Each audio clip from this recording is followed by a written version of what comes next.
Hello people, how are you doing? You guys thought that the previous rounds of Tata Steel tournament were super amazing, super exciting. You guys have to wait to see what we have brought you today in the round 4 of Tata Steel Super Tournament. There were so many interesting fights that actually we struggled to choose which game to analyze. So that's why Jan decided to analyze the game between Anish Giri and Magnus Carlsen, and I'm gonna show you one of the craziest games in the last months, I would say. It's actually a hard fight that happened between the two superstars, Fabiano Caruana and Wesley So. It has been a game full of tactics, sacrifices, and action. So just fasten your seatbelt and let's enjoy what happened in the 64 squares. So Fabiano Caruana decided to go for g4, knight f6, c4 and e6. Of course, now normally after knight c3, people in the top tournaments, they normally go for the Nimzo India, and if white plays knight f3, you can choose between d5, bishop b4 or even b6. The queen's Indian, right?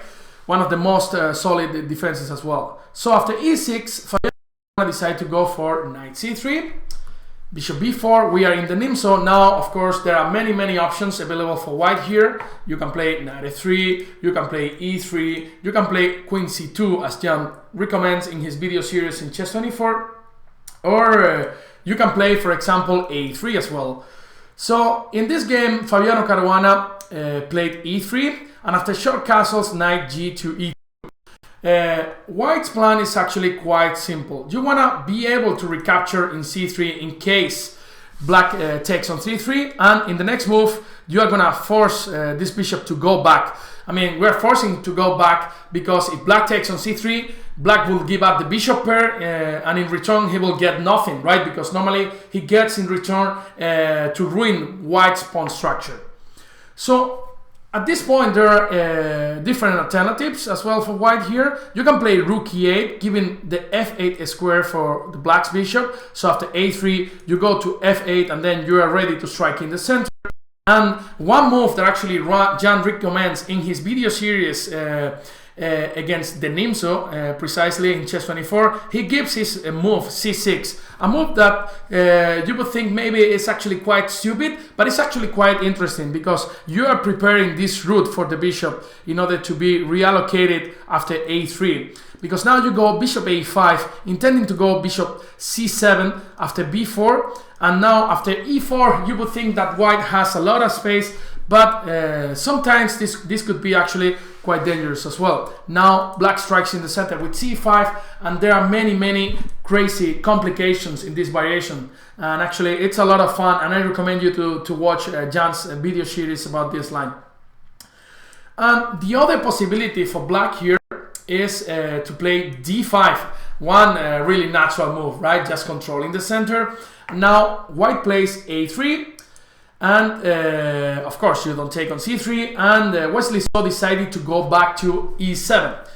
Now on d5, he takes d5, opening this diagonal for the bishop, and knight f4. And actually this setup for white looks quite interesting. The only handicap for his position is actually this bishop on c1 is actually locked by his own pawns. So that's why normally white's plan is related to open some diagonals for this guy and occupy some space in the center. White's plan could be to go bishop d3, short castle, f3 and e4.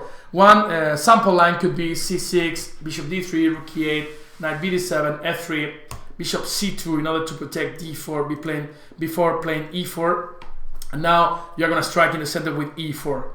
At this point, after knight f4, Wesley So played rook e8, and now Fabiano went for bishop d3. c6 is the normal positions that we just talked about, but Wesley So played the move bishop d6, a really interesting move. Now of course black is threatening to take on f4. You gotta do something about it, right? And the thing is, you can never take this pawn on d5. It's actually poison. Why? You could think, Pepe, stop talking nonsense and tell me why I cannot take this tasty pawn on d5. Well, the reason is quite simple. After knight takes d5, black can just play queen to g5 with a double attack to your knight on d5 and then this pawn on g2. And of course, if black manages to enter on g2, then your position would be completely ruined. So that's why after bishop d6, Fabiano just goes short castling, and now black took on f4. A really interesting move, because after e takes f4, yes, you have given the bishop pair, but in return you have ruined white pawn structure. And now at this point, black starts to play in a really interesting way. Wesley So thinks that actually if I manage to bring a bishop to f5, then if I manage to exchange this pair of bishops, I should have a nice position, right? Because I've got better pawn structures, and white won't have the bishop pair anymore, right? So that's why Wesley So played knight c6, attacking d4 first, and after bishop e3, he goes for the move knight to e7, intending to go bishop f5 or knight f5 in the next move.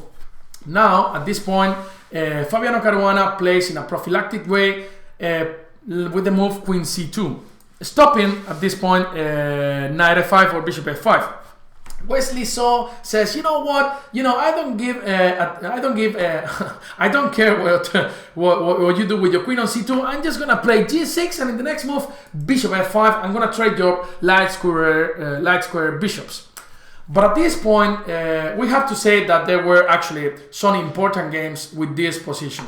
Fabiano Caruana plays f3, a really deep move that we're going to explain now. But we have to say that there were some important games, for example, between So with the white pieces and Karjakin, where Karjakin went h5 in this position. Maybe it was a really interesting move, given the fact that what happened in the game was actually a little bit unpleasant for black. And black went bishop f5, and actually black has succeeded in his plans of trading the light square bishop. Now Fabiano Caruana plays in a really aggressive way. He goes for g4 in this position, starting to attack the black king with a lot of energy. So bishop takes d3, queen takes d3, and only one game in this position. It was a game between Brazilian Grandmaster El Debs and Cuban number 3, Junieski Quesada, where the Cuban player went queen d6. Instead, Wesley So decided to go for king g7, a novelty actually. And at this point, the next few moves from Fabiano Caruana are extremely great. He actually, the first move is actually quite natural. You bring the rook to the center. Wesley So does the same, connecting the rooks. But now, look at this bishop here. It's so sad, This bishop is the one that in the disco is dancing with nobody, He's actually going to ask, can I dance with you? And then everybody's saying, no, I don't want to dance with you. You look like shit, But Fabiano Caruana reallocates this guy by playing bishop f2. And then he's going to go to h4, This bishop that was so dirty in the disco, that was alone, is now the king of the party, He went and then bought a jacket, He's cool now on h4, and everybody wants to dance with him. So Wesley So goes for h5. Now it would be an extremely huge mistake, the move g5. I don't want any of you guys playing g5 in this sort of position. Why? Because you got now this extremely great square for black's knight. So after knight h7, this knight is gonna come to f5. Look at this bishop now. It was supposed to be the king of the party again, but now you have blocked this beautiful diagonal for him. So after bishop f2, h5, you have to maintain the tension in the board. So that's why h3 was played, and this square is actually so tasty for the bishop. So after h3, black went c6. Maybe it was a bit more precise to take on g4, sorry, and after takes rook h8, playing prophylactically against this bishop h4 move. Now after king g2, in order to go rook h1, black could do the same in order to double rooks on the h5, in order to stop this bishop h4 move that it was actually extremely unpleasant for black, as you guys are gonna see in the next minutes. So after c6, now Fabiano goes for knight e2. This knight is actually extremely well placed over there. There is another break that is the Facundo f5, and after g takes f5, this knight could jump to f4, creating a lot of troubles to black's king. And also after bishop h4 move, this knight could come to g3 in order to put pressure on h5, in order to support the f5 break. So h takes was played, h takes, now knight to g8. And at this point, Fabiano Caruana plays bishop h4. Look at those two knights. You know, they don't have proper squares, and this knight is gonna come to g3. This pawn could come to f5 actually. So for example, if black plays passively with f6, you could play knight g3, and after rook a8, you could go f5. Given the fact that if the g file is open, well, this could be a nightmare for black. Imagine some king coming to h2, some rook to g1 later. And if you go g5 to close the position, to close your ass, then your ass could be open by playing knight h5 and then bishop g3 and f4. Really sad position for black, right? So that's why after bishop h4, you know, Wesley So decides to play f5 in order to avoid all these f5 breaks. And now Fabiano Caruana says, you know what, I don't care, I just play knight to g3. And of course, this looks like black could win a pawn, but the thing is, if you take on g4, rook e5 is actually an extremely amazing move. So after g3, rook takes f3, and you have sacrificed a pawn. Right, but now f5 is coming, and if you go knight h6, there is some amazing sequence here. You can go knight h5. Black is forced to take, otherwise you will jump to f6 with a double attack. G takes, rook g3 is actually extremely annoying, and after knight g4, rook g5, you don't want to go to the h file, right, because you're gonna suffer a lot. And if you go to f8, queen h7 just wins. So after knight g3, Wesley So doesn't take on g4, and he keeps defending his Facundo pawn by playing rook f7, and now rook e5 by Fabiano Caruana. Now it's not even possible to take on g4 later because your knight on e7 is hanging. So that's why f7 was played in order to defend this guy on e7, and now queen e2. Another precise move that Fabiano Caruana, you know, that now Fabiano Caruana, he is borrowing wages screwdriver from his Chinese car, and now he is actually starting to disturb Wesley So a little bit in the ass, a little bit in the eye. You know, he's following his Chinese friend technique of putting pressure on the opponent, you know. So now you cannot take on g4. g4 is protected, and Wesley So goes for king f8, protecting e7. And now another interesting move, rook e6, putting more pressure, more pressure, more pressure, more pressure. It's even hurting me, you know, because now this knight is actually extremely tight to e7. You are tight to e7 because you want to defend g6, and also you want to never allow this g takes f5 and opening the g file, right? So rook c8 was played, b4. Wesley So is desperate for creating any kind of counterplay. That's why Fabiano goes for b4 and now b6 in order to finally try to create some counterplay. Rook e1, more pressure on the e file and c file. Carlitos is the one trying to create some counterplay for Wesley So. Takes, and now queen c7 with a double attack on f4 and c5. Fabiano Caruana says, you know what, I don't care, I'll just play king g2. And now, of course, f4 is untouchable since e7 will be hanging. There is one piece, two pieces, three pieces, and four pieces attacking e7, and you got 1, 2, 3, and 4 defending. That means you can never deviate the fourth piece from defending e7. And that's why he didn't take on f4, but instead he took on c5, sorry, where actually you regain the pawn and then you protect e7 with your fourth piece. So queen e5, now we have to say that black is maybe threatening to simplify a little bit the position with queen c2, so that's why queen e5 is extremely great move by Fabiano Caruana, centralizing your queen, and now after any check you can discover your 7th rank with rook e2. F takes g4 was played, F takes g4 and d4. And this is where the game starts becoming extremely crazy. Fabiano Caruana has played the last 15 moves in an extremely accurate way. He has put a lot of pressure in his opponent, but from this moment the game becomes completely crazy. You know, I struggled during 2 hours to understand what was going on during the Spanish broadcast this evening. But the thing is, Fabiano Caruana could have won the game immediately at this point with the move Queen h8. An extremely good move.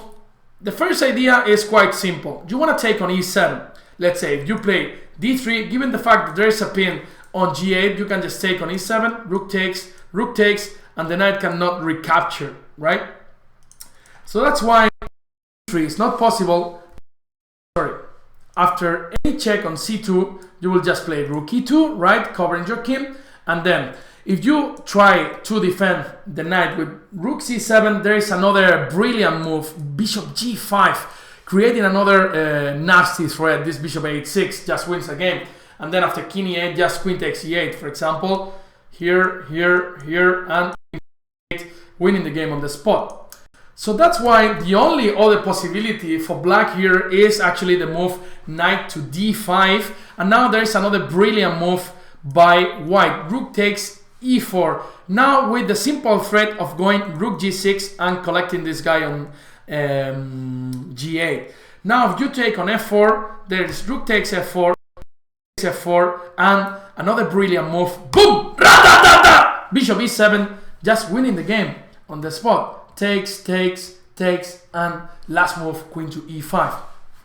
I know, guys, that this is an extremely difficult game, so that's why I'm trying to explain everything step by step and trying to speak slowly. Well, actually, you guys could say, what is this stupid guy saying? He talks extremely fast. Yeah, this is some problems we Spanish have.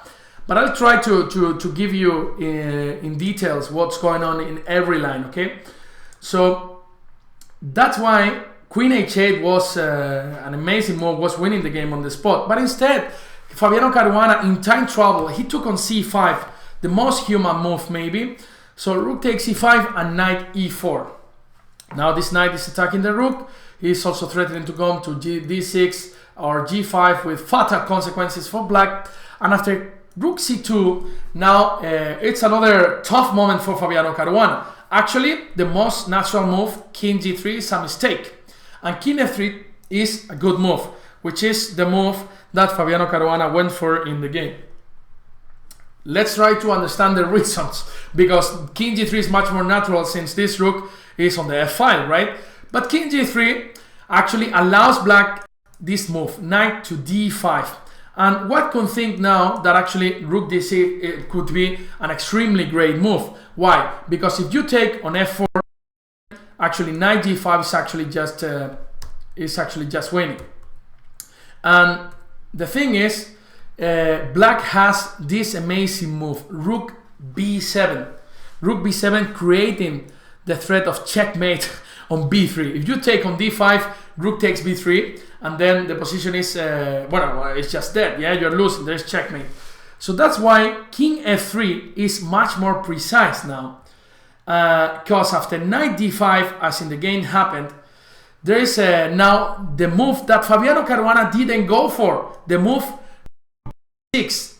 The thing is, now after rook b7 creating the same threat, you can actually play check and knight d6, giving a room for this king in e4. Incredible. So rook b3, king e4, and it turns out that the position is crashing. That white is crashing, sorry.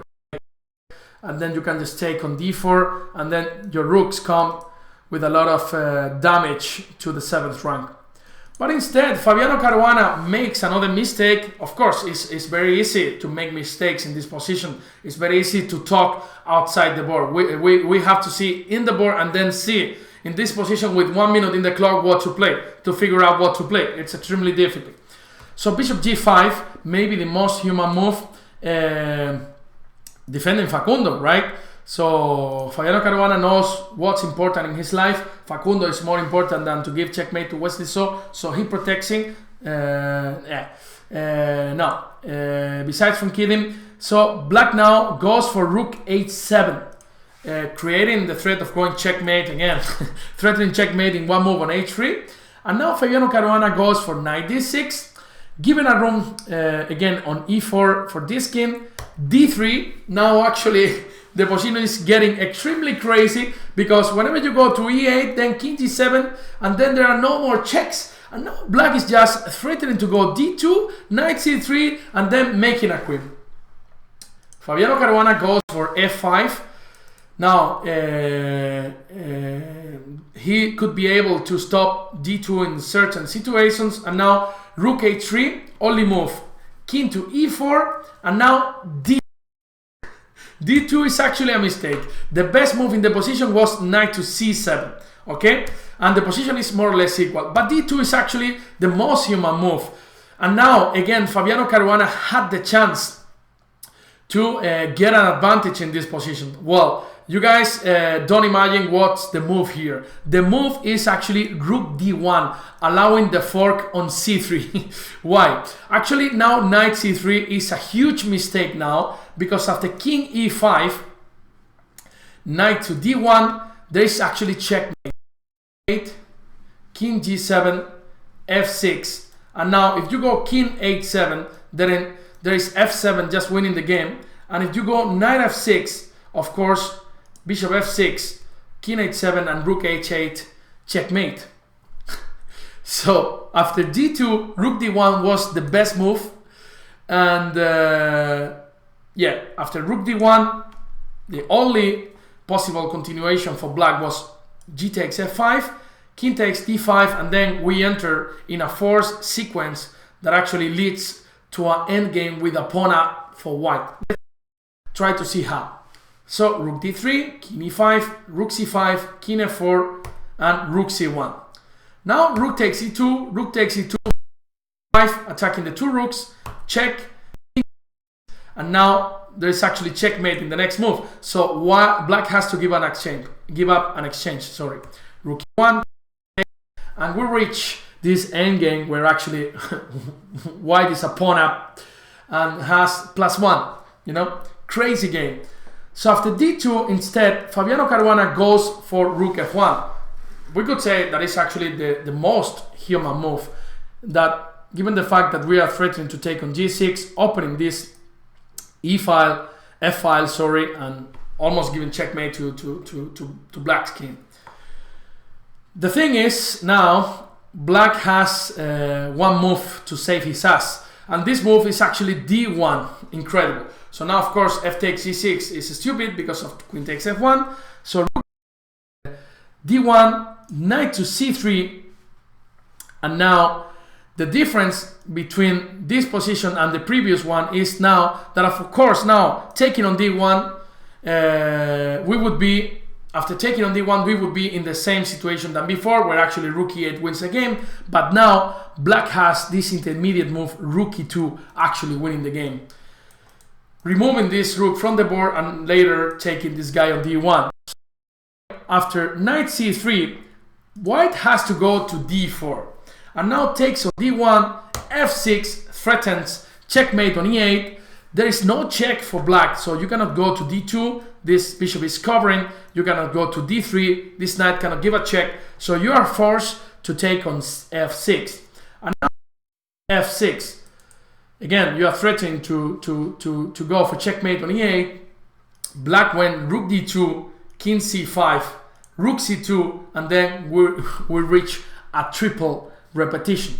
You got to go back to d4 and then rook d2, king c5, rook c2, etc. If you try to be a smart ass and then play king b5, then rook b3, and then this rook could come back to the 8th rank and then defend the checkmate.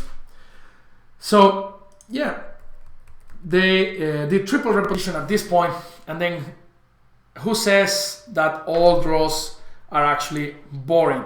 This is one of the most exciting draws that I've seen in the last tournaments, last months. I would say Fabiano Caruana played extremely well. Then he had one clear opportunity to win the game, and then two more. This Rook D1 and some other more that I actually don't remember now. But minimum, he had this Queen H8 and Rook D1. Wesley Saw, of course, tried to create some counterplay, and then there was a mess over the board, some time trouble. And this is chess, guys. Who says that chess is boring? That I'm gonna kill that guy who says that. Alright, so hope you guys enjoyed this game, and see you in the next video. Remember, you can follow all the action in Chess24, some broadcast in Spanish and English. Just try to be good. And remember, vitamin C is always nice for the body. Some orange juice would be nice for you guys. See you tomorrow. Bye bye, my friends.